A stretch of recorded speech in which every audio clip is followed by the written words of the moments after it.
Quando acordar, me chama.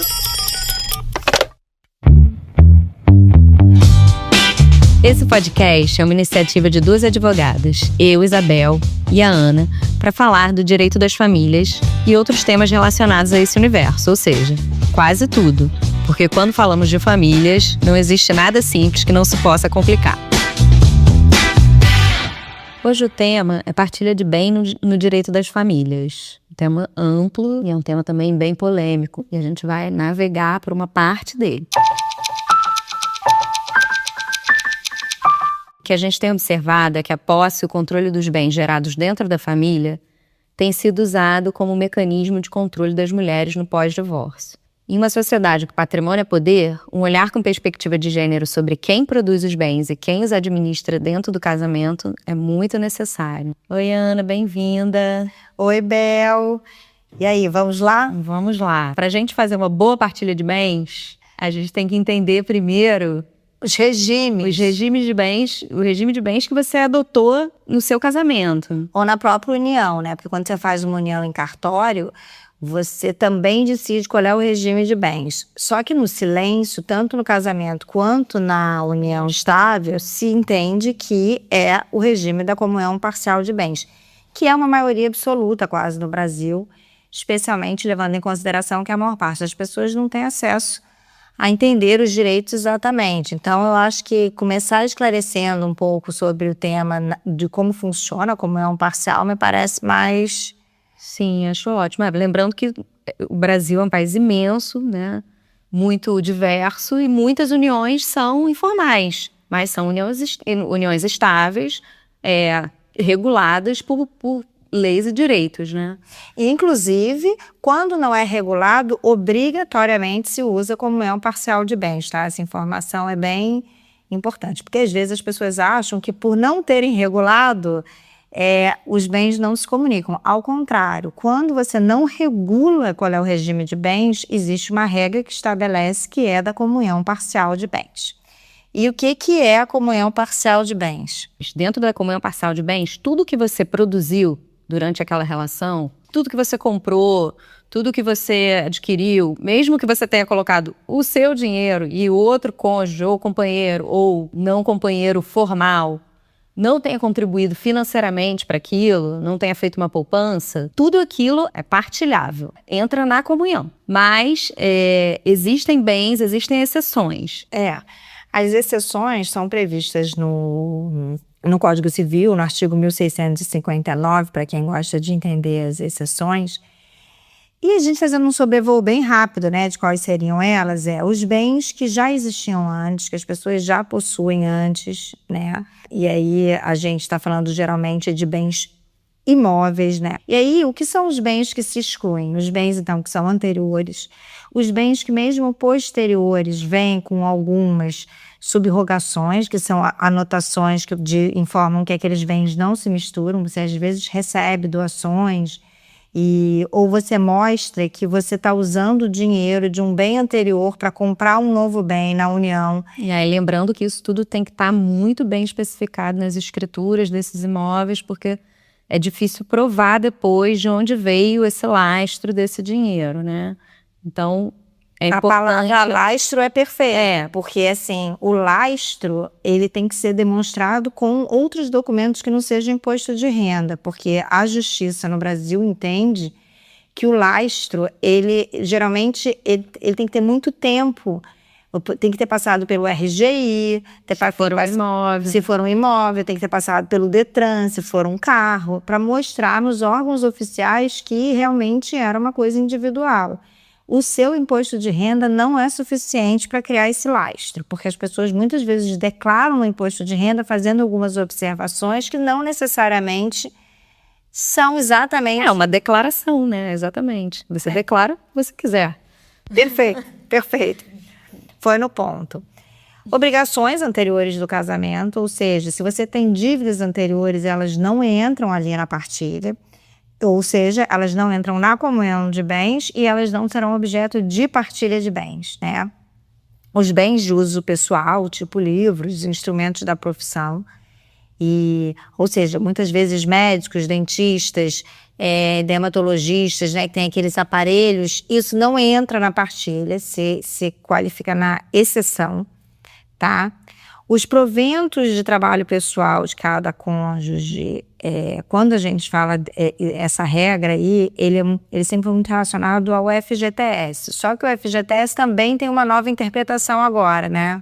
Exatamente. Existe agora um entendimento do STJ de que esse FGTS pode ser partilhado porque, às vezes, um cônjuge, vamos falar, um cônjuge pode ser uma mulher ou um homem, ficou em casa e não criou essa poupança ou esse seguro, né, para ser utilizado depois. Então, entende-se que aquilo também é um patrimônio da família. Esse tema é bem polêmico, a gente pode depois aprofundar ele quando a gente começar a falar exatamente desse controle, né, de quem que produziu o quê. Que é o patrimônio da família, né? Quem ficou em casa produziu nada, né? Esse é o nosso ponto nodal aqui, mas vamos continuar. Inclusive, indo nesse lugar do FGTS, você falou, mesmo a gente chamando a atenção que mesmo muitas vezes nos casais heteroafetivos e que você tem uma divisão, né, do trabalho de cuidado, do trabalho doméstico, que geralmente recai mais sobre a mulher, mesmo que ela trabalhe e ela vai receber, geralmente, né, isso as estatísticas mostram que as mulheres recebem menos, então a contribuição delas de FGTS é mais baixa. Então, quando você vai fazer essa partilha, você faz uma partilha que não é cada um fica com o seu FGTS, você meio que faz um encontro, porque o FGTS, geralmente, do homem costuma ser maior porque ele pôde produzir mais tempo de trabalho, ganhar mais, ter uma hora maior, o salário maior, então ele tem um FGTS mais alto poupado. Então esse encontro é feito de propósito para você fazer uma situação mais equânime, né? Equânime. A gente está falando de homens e mulheres porque a gente tem um foco aqui, tem esse viés da perspectiva de gênero, lembrando dos outros episódios que eu tenho certeza que vocês assistiram, ouviram, né? Que a gente fala, e são dados do IBGE, que as mulheres ganham 3/4 dos salários dos homens nas mesmas posições. Então, provavelmente, o FGTS desse homem é maior do que o dessa mulher. Exatamente. E aí, que também a última exceção seriam as pensões, os meios-soldos, porque eles também se confundem um pouco com, às vezes, essas coisas que você recebe quando alguém morre, e aí você recebe uma indenizaçãozinha, isso não se mistura no regime de bens. Mas o que aconteceu? Você começou a ter a previdência privada sendo utilizada como uma forma de desvio de patrimônio, porque muitas empresas dão previdência privada fechada, ou seja, você não tem acesso, é como se a empresa fizesse uma previdência privada compulsória para a pessoa, onde ela não tem acesso, ela só vai ter acesso se ela for demitida, mas se ela precisar de dinheiro, ela não pode acessar essa previdência privada. E aí, usando dessa premissa, muitas pessoas começaram a botar o próprio dinheiro em comum, se preparando para uma separação, né, ou para o divórcio, dissolução de união estável, se preparando para dizer que ali era uma previdência privada, então aquilo não seria partilhado. Mas aí o STJ também já entrou e já se manifestou que não, quando a previdência privada tem um caráter privado mesmo, você contrata junto do Itaú, junto do Bradesco, empresas, e você pode, na hora que você quiser, acessar e tirar o dinheiro, isso entra na partilha de bens. Seria um caráter securitário, né? Que também é o caráter do FGTS. Então, quer dizer, é um rolo completo. Não dá para entender direito. Que é aquilo, né? Conversas difíceis que não se quer ter quando se está apaixonado, né? Ninguém quer falar de dinheiro, ninguém quer falar que, mas se eu me separar, eu quero ficar com a minha parte, você se vira. O que eu acho que é muito honesto se a pessoa traz desde o começo o que ela acha que tem que ser dividido, o que não tem que ser, porque isso possibilita que o outro tome decisões mais conscientes. Não, e entender também o que é a comunhão parcial, né? Porque assim, a pessoa acha que ela está contribuindo, sei lá, o homem acha que ele está contribuindo financeiramente, mas ele não entende que a contribuição do trabalho doméstico invisível também é uma contribuição financeira. Então, assim, esse esclarecimento antes do casamento sobre o regime, como é que vai funcionar a nossa comunhão parcial?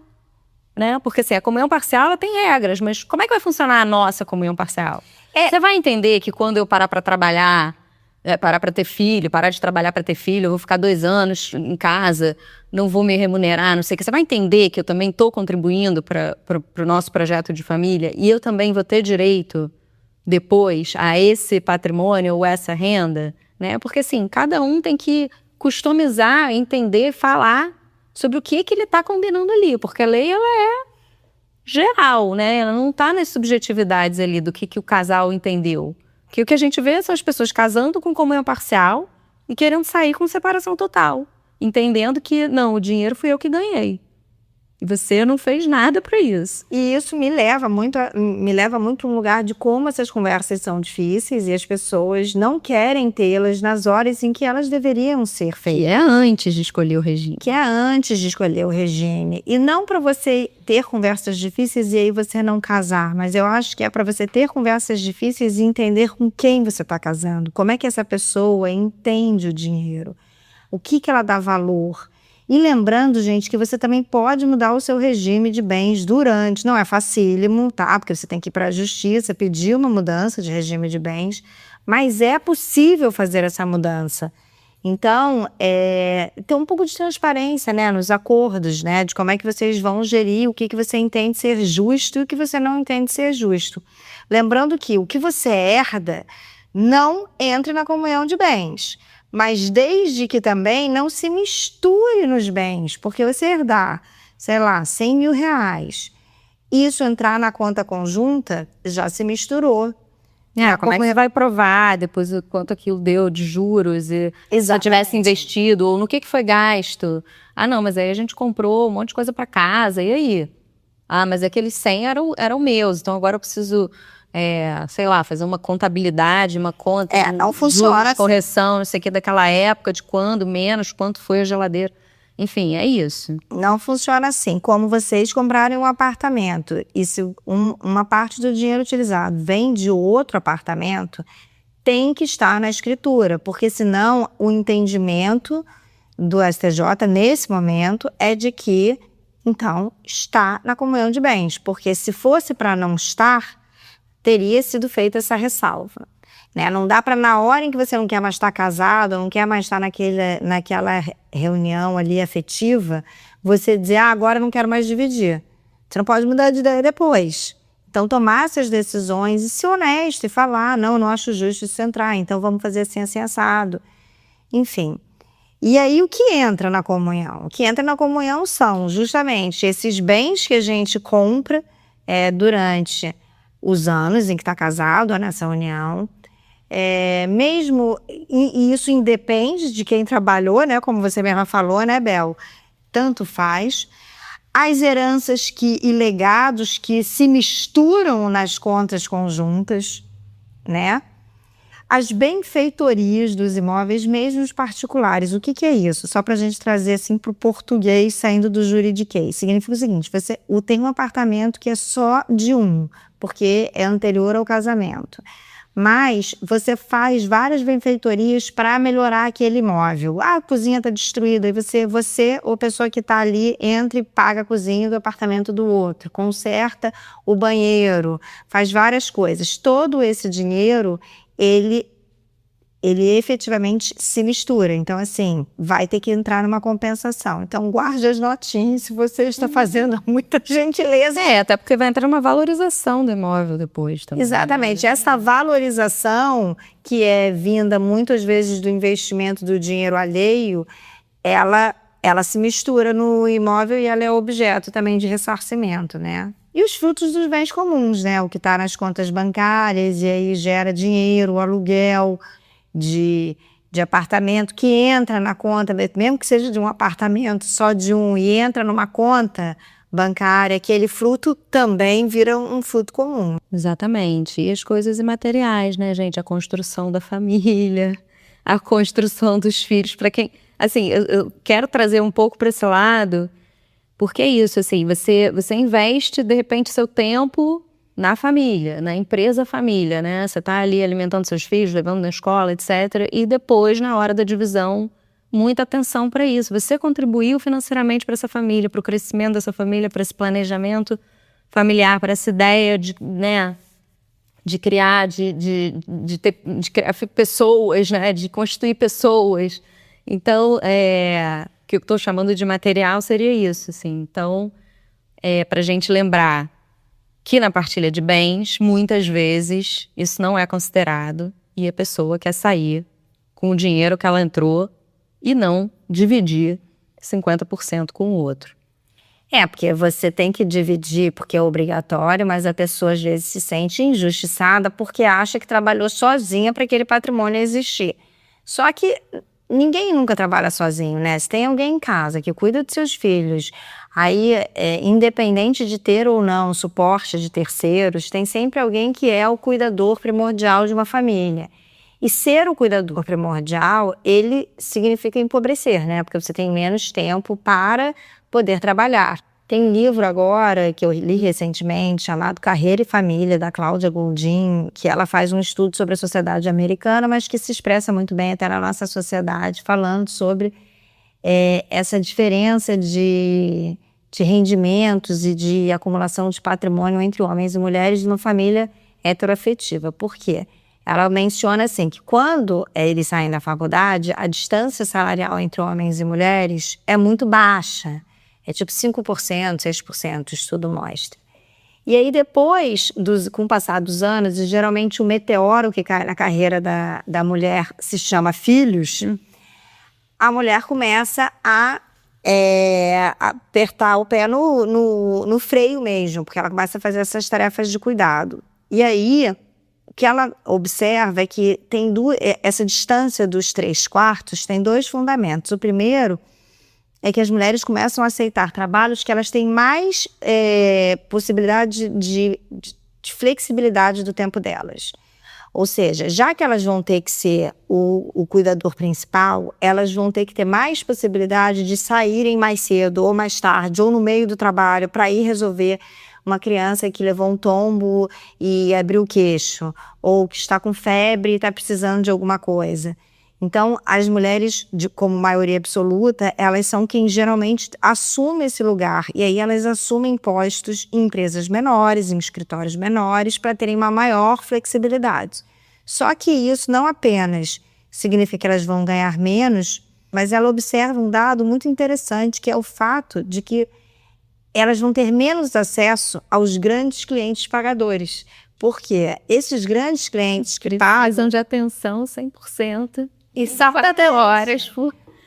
E uma mãe que está resolvendo, além de tudo, além de todos os prazos de trabalho dela, ainda está resolvendo a indigestão do filho, que não pode ir para o colégio, quem vai ficar com esse filho, ou ela tem que ficar a trabalhar de casa, enfim, todas essas possibilidades, ela não vai ter esse cliente. Então, a hora dela também vale menos. O salário dela já sai de outro lugar. Os lugares onde ela tem, geralmente, são com menos recursos, e mesmo se elas estejam em grandes lugares, a tendência é que esses lugares não repassem os melhores clientes, porque os melhores clientes são extremamente exigentes sobre o tempo de dedicação. E aí existe quase um acordo, muitas vezes é um acordo de, então você vai e eu fico aqui na retaguarda. E ela comenta assim, na sociedade... Esse acordo precisa ser remunerado, gente. Precisa ser remunerado de alguma forma. O estudo dela é interessante porque ela fala que na sociedade americana não é um acordo silencioso. Muitas vezes é um acordo realmente combinado. Você vai, você investe, eu vou ficar aqui, vou continuar trabalhando, porque eu acho super importante, etc. Mas eu vou ficar na retaguarda para você poder brilhar e fazer o máximo. E aí isso dá uma mega distância entre os salários de homens e de mulheres.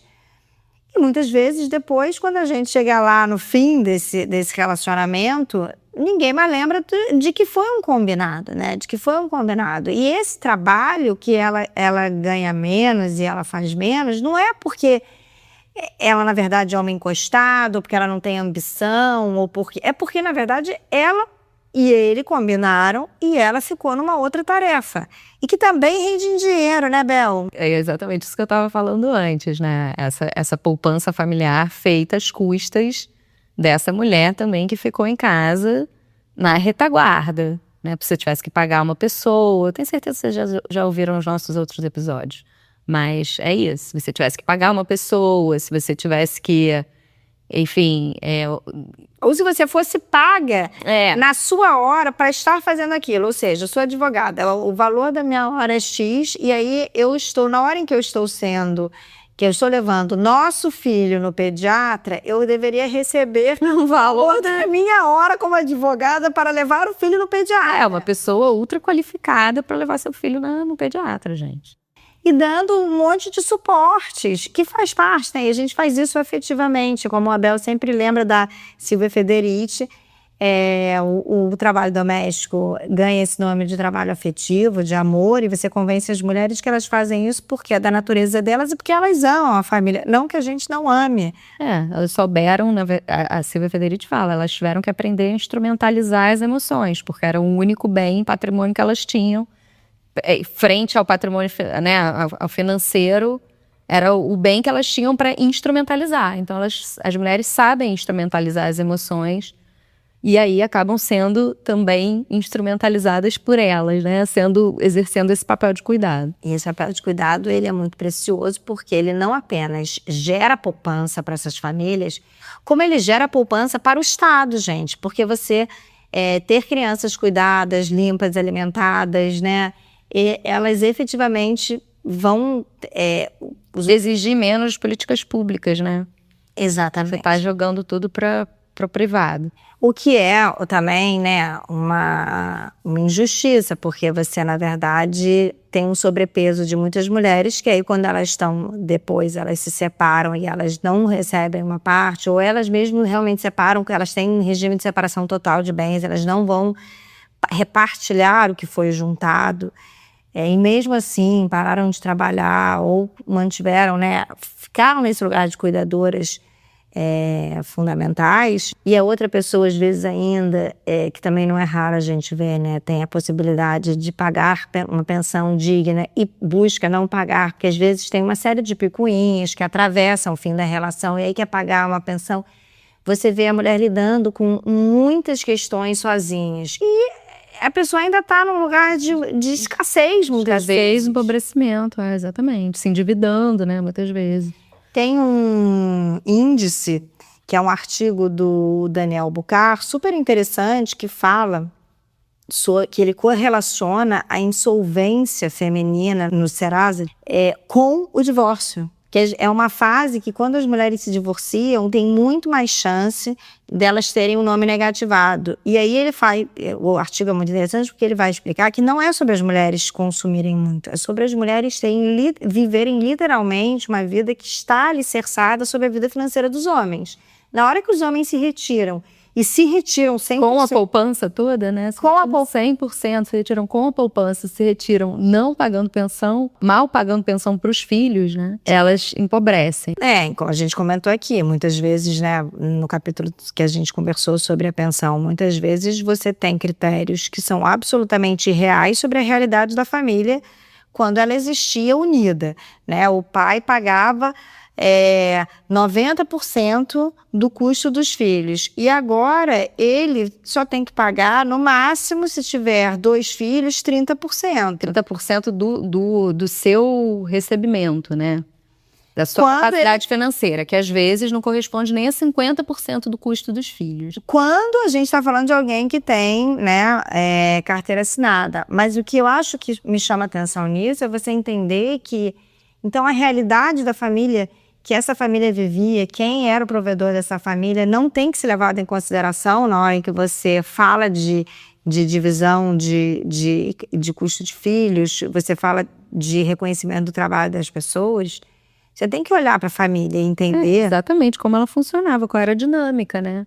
E quais foram os combinados tácitos, né? Também não falados, né? Ou até falados assim, e depois esquecidos. Exatamente. Gente, então assim, conselho, né? Falem tudo, falem sobre os combinados, pensem as remunerações, as indenizações, façam todos os combinados possíveis dentro dessa relação, porque essa questão dessa violência patrimonial, dessa fraude à partilha, dessa ideia de que eu contribuí, você não, é muito disseminada, assim, é o que a gente enfrenta diariamente aqui. Quando há bens a partilhar. quando há bens a partilhar, é uma situação assim corriqueira, a gente vê que existe alguma coisa que não está vindo para a mesa. Porque existem duas formas de você fraudar a partilha, que é você traz um monte menor do que ele efetivamente é, você omite algum bem, e aí, não raro, isso poder voltar a ser discutido. E a forma que é mais comum hoje em dia é quando você até traz os bens, mas você desvaloriza esses bens para que eles sejam partilhados num valor que os 50% represente menos do que efetivamente seria os 50%. E aí por que é legal falar dessas coisas? Porque isso, primeiro, é uma forma de violência patrimonial. A Lei Maria da Penha estabelece lá no artigo 7º, inciso 4, que é violência patrimonial, falando que é quando você retém, ou subtrai, ou destrói, parcial ou totalmente, bens que eram dessa mulher. Ou seja, se essa mulher tinha que receber 50% de um patrimônio e você segura uma parte desse patrimônio, retém, subtrai, não repassa para ela alguma coisa que é dela, você está agindo de acordo com a Lei Maria da Penha. E a fraude, ela é uma forma muito comum que a gente vê, né? Porque as pessoas nunca se separam exatamente no dia que elas terminam a relação. Tem isso que é uma coisa bem importante da gente falar, né? Quando é que começou? Quando que encerra o regime? Eu estava até falando no sentido de que, assim, as pessoas sabem que elas vão se divorciar, que elas vão terminar essa relação alguma hora, porque elas já sabem que a relação está indo para um lugar que não vai se salvar. E às vezes elas estão naquele regime, assim, de UTI. E aí, muito comum que se programarem para isso. Se programarem para fazer esse patrimônio parecer diferente, esvaziar uma conta, aparecer um empréstimo, criar dívidas, enfim. Tem muitas formas de você criar empresas, aí bota o patrimônio da família lá dentro, aí você partilha os percentuais de uma empresa, mas aí, na verdade, enfim, as empresas têm muitas possibilidades. Criar uma empresa, esvaziar a empresa, né? Na verdade, você não tem nada. Porque se a pessoa não é administradora dessa empresa, se os dois são administradores da empresa, você tem o patrimônio, você, em teoria, é dona do patrimônio como sócio da empresa, mas você, na verdade, não administra esse patrimônio. Você nem sabe se está lá dentro mais. Exatamente. Então, é importante falar que, assim, as relações nunca terminam no dia que a gente decide se divorciar, né? As relações começam a se deteriorar muito antes e as pessoas vão se preparando para isso. E aí, outra coisa que a Bel falou é o marco, né? O marco de quando acabou esse regime. É bom a gente ter isso claro na mesa. A data que saiu, a data que os dois disseram a gente não está mais junto, é a data que encerrou o regime de bens. Até existe um juiz ou outro que não entende assim, mas majoritariamente o mais seguro é você entender que a data onde realmente um sai de casa e aquela decisão é tomada de uma forma mais efetiva encerra. Não necessariamente precisa sair de casa, né? Essa é a questão. Ou sair do quarto. Mas é entender que os dois entenderam que aquela data ali é a data do fim. Registrar a data do encerramento dessa relação pode ser uma coisa importante, sim, é uma garantia, né? De certa forma, é uma garantia você entender quando encerrou e pode te defender ou pode te atrapalhar, mas acho que é importante, acho que é bom ter uma clareza, assim, e que seja mútua. E essa data é a data em que se encerra o regime de bens. E a partir dali, para de se partilhar, né, tudo que entrar, tudo que está acontecendo na vida financeira do ex-casal, né? E aí, até acrescentando, a gente já viu, já foi mais de uma vez aconteceu, o judiciário, quando ele não usa aquela data, porque tem tantos indícios de que a separação real do patrimônio começou a ser feita antes por um dos dois, para fraudar a partilha, que é o retroage, né? Retroage. Na verdade, o casal resolveu se separar em maio de 2022. Mas aí se calcula como objeto de partilha o patrimônio de maio de 2021, porque se tem vários indícios de que durante esse último ano foi só alguém... Esvaziamento do patrimônio, né? Um desvio dos bens. Exatamente. Bom, gente, esse episódio foi sobre comunhão parcial de bens na partilha de bens, né? Praticamente. Acho que tem outros regimes de bens que a gente não vai conseguir falar aqui, senão vocês não vão aguentar, né? Muita coisa. Então, acho que os outros regimes vão ficar para outros episódios. Mas o que fica dessa história é não saber, não possui classe social ou raça, mas tradicionalmente possui gênero. Então, acho que todo mundo tem que entender da sua vida financeira, buscar saber o que está acontecendo dentro da sua família, né? Não sou mulher, não entendo disso, não quero saber. Acho que é importante, a economia familiar é regida por mulheres. Então, por que o patrimônio da família não pode ser uma coisa dominada também pelas mulheres? Vamos mudar isso. Porque as mulheres, às vezes, acham, eu já inúmeras vezes ouvi, eu não sei nem quanto ganha. Eu não sei nem quanto tem. Como é que você vai partilhar uma coisa que você não faz a menor ideia do que é? É muito mais fácil de te dizerem que você não tem XX, que você tem só um X. Então, informação é poder, né?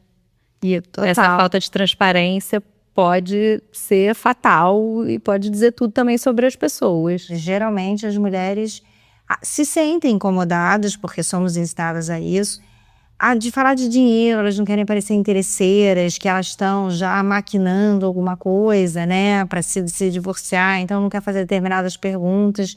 Então, acha bonito não saber, que não quer parecer desonesta. Quantas vezes a gente vai fazer uma reunião, e a frase que me aparece muito é: não, mas eu não quero nada que não seja meu. Aí você fala, mas é claro, mas a gente só tá aqui discutindo o que é seu. O que é seu, exatamente. Mas como assim é meu? É seu, você contribuiu para isso. E essa virada de chave é muito complexa, assim, na cabeça das mulheres, né? Elas, às vezes, têm muita dificuldade de ir buscar o direito que é líquido e certo. Claro. E é legal também, porque a gente vê que... Desculpa te interromper, mas é isso. Essa questão possui gênero. Sim. Essa questão que eu acabei de falar possui gênero, gente. É isso. Você não vê um homem aqui sentado na mesa dizendo: eu não vou. Não, eu tenho direito a isso, é claro. Não deixa nada na mesa. Não quer aparecer, não. Eu não quero parecer interesseiro. Exatamente, ele não vai deixar nada na mesa. Ele não quer, ele não está preocupado de parecer interesseiro, né? Na verdade, eu acho isso, assim, as mulheres super estão preocupadas de parecerem honestas, de que ninguém acha que elas não são honestas. E aí, assim, mas você pegar o que é seu não faz de você desonesta, faz de você muito honesta e apropriada dos seus próprios direitos. Exatamente. Acho que é isso, gente. Né, Ana? Tô até cansada desse tema. Esse tema cansa, gente, porque é tanta violência patrimonial. É tanta coisa para mudar, né? Desgasta. E é tanta criatividade, às vezes, para conseguir, né, dar um jeitinho e fazer as coisas diferentes. E, ao mesmo tempo, também eu acho que é tanta necessidade que a gente tem, às vezes, de mostrar para as mulheres que o que elas querem é menos do que elas podem ter, né? A gente não tem que se satisfazer com menos, porque os outros vão sempre achar alguma coisa que também não interessa. Exatamente. Cada um sabe onde seu calo aperta. E vai fazer diferença depois. Vai fazer diferença no cuidado com os filhos, nas contas, nas coisas básicas, né? Aí tem uma frase de efeito aqui que a gente escreveu: violência patrimonial e boa-fé nunca caminham juntas. Onde está a primeira, não insista em acordos. Isso é um lema. Eu acho que tem que ser levado a sério por nós, advogadas, e pelos clientes também. Porque assim, se você tá vendo alguém não pagar pensão e dizendo que tem a maior boa-fé de fazer um acordo, é completamente incompatível. Ninguém que não tá pagando a pensão quer fazer um acordo. Tá agindo de boa-fé, tá te esmagando financeiramente. É isso, gente. Então, até o próximo episódio. Obrigada, gente. Obrigada, Bel. Até a próxima.